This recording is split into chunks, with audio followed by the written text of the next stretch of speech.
नमस्कार मित्रांनो, स्वागत आहे तुमचं आपल्या शिक्षक भरती गाईड या यूट्यूब चॅनलवर। मित्रांनो, टीईटी असो, टेट परीक्षा किंवा कोणतीही परीक्षा, बालमानसशास्त्र आणि अध्यापनशास्त्र हा विषय अनेकांना अवघड वाटतो। पण तुम्ही कधी विचार केलाय का की काही ठराविक प्रश्न आणि संकल्पना परीक्षेत वारंवार रिपीट होतात? आजच्या या विशेष व्हिडिओमध्ये आपण मागील वर्षाच्या प्रश्नपत्रिकांमध्ये आलेले काही असे प्रश्न अति महत्त्वाचे निवडले आहेत, जे 2026च्या आगामी परीक्षेसाठी गेम चेंजर ठरू शकतात। मी फक्त उत्तर सांगणार नाही, तर त्या प्रश्नामागचं लॉजिक आणि स्पष्टीकरणही देणार आहे, जेणेकरून तुमचा तो घटक कायमचा पक्का होईल। जर तुम्ही चॅनलवर नवीन असाल तर आत्ताच सबस्क्राईब करा, कारण शिक्षक भरतीची संपूर्ण तयारी आपण इथे करून घेणार आहोत। चला तर मग वेळ न घालवता सुरुवात करूया आजचा महत्त्वाचा सराव। प्रश्न 1 आहे, बालमानसशास्त्राचे महत्त्वाचे 20 प्रश्न आपण या व्हिडिओमध्ये पाहणार आहोत। तर त्या 20 प्रश्नांमध्ये पहिला प्रश्न आहे, आधुनिक मानसशास्त्राचा जनक कोणाला मानले जाते? आधुनिक मानसशास्त्राचा जनक कोणाला मानले जाते? पर्याय आहे प्लेटो, विल्यम जेम्स, वॉटसन, स्किनर। तर उत्तर आहे विल्यम जेम्स।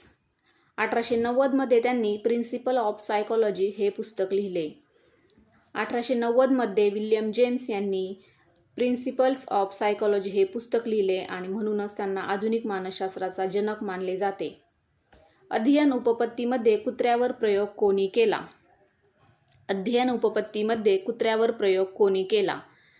ऑप्शन आहेत थॉर्नडाईक, पॅव्लॉव, कोहलर, स्किनर। तर उत्तर आहे पॅव्लॉव। याला अभिजात अभिसंधान, क्लासिकल कंडिशनिंग म्हणतात। पुढचा प्रश्न आहे, बुद्धिमत्तेचा द्विघटक सिद्धांत कोणी मांडला? बुद्धिमत्तेचा द्विघटक सिद्धांत कोणी मांडला?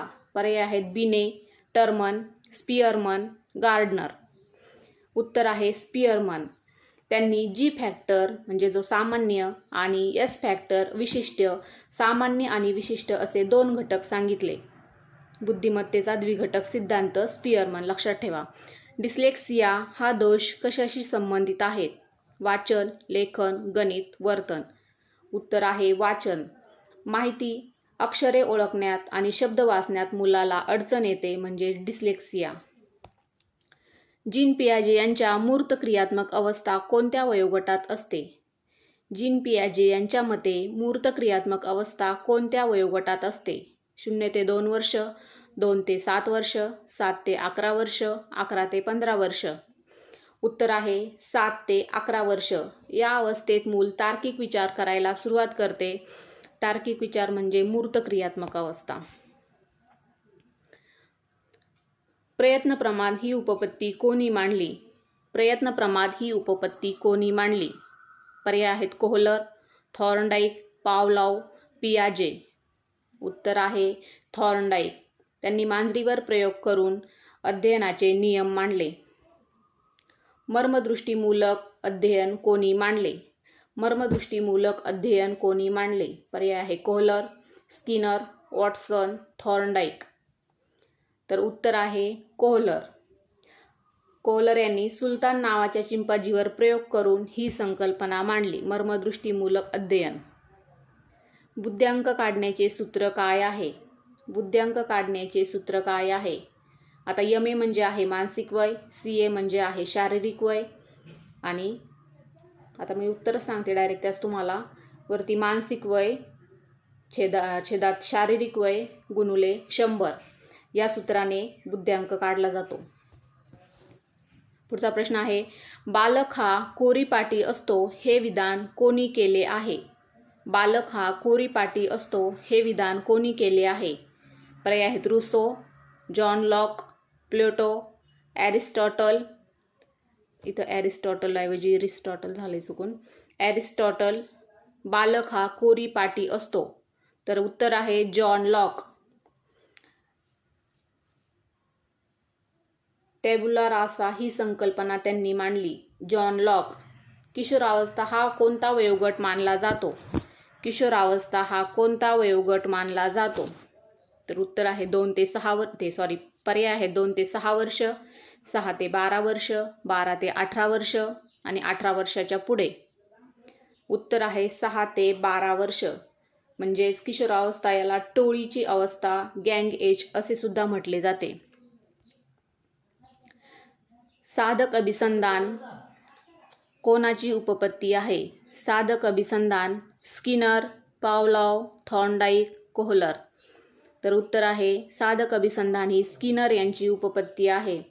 त्यांनी उंदरावर आणि कबुतरावर प्रयोग करून प्रबलीकरणाचे महत्त्व सांगितले. साधक अभिसंधानामध्ये त्यांनी स्किनर यांनी उंदीर आणि कबुतरावर प्रयोग करून साधक अभिसंधानाचे महत्त्व प्रबलीकरणाचे महत्त्व सांगितले. बहुविध बुद्धिमत्ता मल्टिपल इंटेलिजन्स सिद्धांत कोणी मांडला? पर्याय आहेत गार्डनर, स्पिअरमन, बिने, वेक्सलर. बहुविध बुद्धिमत्ता सिद्धांत हॉवर्ड गार्डनर यांनी मांडला. त्यांनी बुद्धिमत्तेचे एकूण 8 प्रकार सांगितले आहेत. अध्यापन म्हणजे काय? अध्यापन म्हणजे काय? फक्त भाषण देणे, अनुभव देणे, अध्ययन प्रक्रियेला चालना देणे, पाठांतर करून घेणे. तर उत्तर आहे अध्ययन प्रक्रियेला चालना देणे. अध्यापन म्हणजे शिक्षकाने विद्यार्थ्याला शिकण्यास प्रवृत्त करणे म्हणजेच अध्यापन. अध्ययन प्रक्रियेला चालना देणे. मानसशास्त्र हे वर्तनाचे शास्त्र आहे ही व्याख्या कोणी केली? मानसशास्त्र हे वर्तनाचे शास्त्र आहे ही व्याख्या कोणी केली? पर्याय आहे Watson, Skinner, McDougall, Woodworth. Watson, Skinner, McDougall, Woodworth. उत्तर आहे जे.बी. वॉटसन. वॉटसन हे वर्तनवादाचे जनक मानले जातात. वॉटसन हे वर्तनवादाचे जनक मानले जातात. सामाजिक विकासाचा सिद्धांत कोणी मांडला? सामाजिक विकासाचा सिद्धांत कोणी मांडला? पर्याय आहेत पियाजे, वायोगस्की, कोहलबर्ग, ब्रुनर. तर उत्तर आहे लेव वायोगस्की. सामाजिक विकासाचा सिद्धांत लेव वायोगस्की यांनी मांडला. त्यांनी ZPD म्हणजे झोन ऑफ प्रॉक्सिमल डेव्हलपमेंट ही संकल्पना दिली. 16वा प्रश्न आहे नैतिक विकासाची उपपत्ती कोणी मांडली? नैतिक विकासाची उपपत्ती कोणी मांडली? पियाजे, Kohlberg, Skinner, Pavlov. पियाजे, Kohlberg, Skinner, Pavlov. उत्तर आहे लॉरेन्स कोहलबर्ग. त्यांनी नैतिक विकासाच्या 3 पातळ्या आणि 6 अवस्था सांगितल्या आहेत. त्यांनी नैतिक विकासाच्या 3 पातळ्या आणि 6 अवस्था सांगितल्या आहेत. डिस्कॅल्क्युलिया म्हणजे काय? डिस्कॅल्क्युलिया म्हणजे काय? वाचन दोष, लेखन दोष, गणिती क्रियांत अडचण आणि स्नायू दोष. तर उत्तर आहे गणिती क्रियांत अडचण. आकडेमोड आणि चिन्हे समजून घेण्यात अडचण येणे. क्रीडा पद्धती प्ले टू वे मेथडचे जनक कोण आहेत?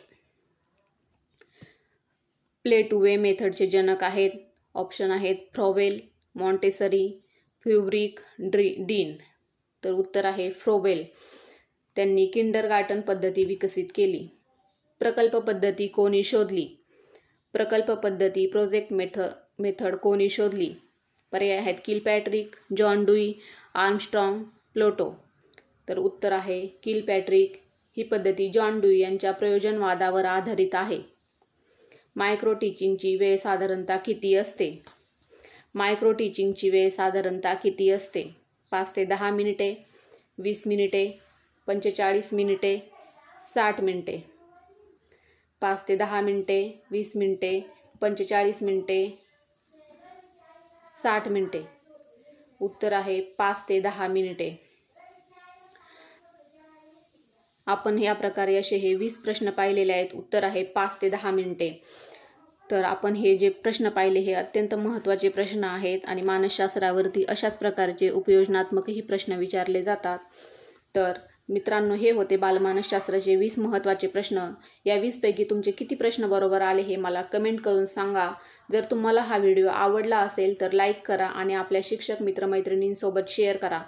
पुढच्या व्हिडिओमध्ये कोणत्या विषयावर प्रश्न हवेत हेही कमेंटमध्ये कळवा. धन्यवाद आणि अभ्यासासाठी खूप खूप शुभेच्छा. थँक्यू.